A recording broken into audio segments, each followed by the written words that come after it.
टक्केवारी किती असेल? पहिलं 25 प्रश्नांची बरोबर उत्तरे म्हणजे 25, ती 25 भागिले 30 गुणुले 100.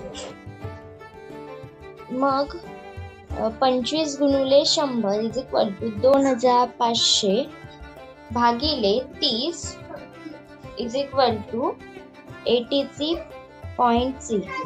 ही टक्केवारी झाली. ब्रेन सायन्स एक्सपर्टचे असे मत आहे की मुलांनी दररोज असे 15-20 प्रश्न सोडवले तर त्यांची लक्ष केंद्रित करण्याची क्षमता व तार्किक बुद्धिमत्ता वाढते.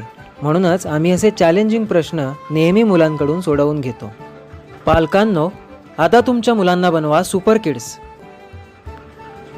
मुलांचा सर्वांगीण विकास करणारा भारतातील पहिला नाविन्यपूर्ण ऑनलाईन उपक्रम. सुपर किड्स फोरमविषयी अधिक जाणून घेण्यासाठी लगेच कॉल करा.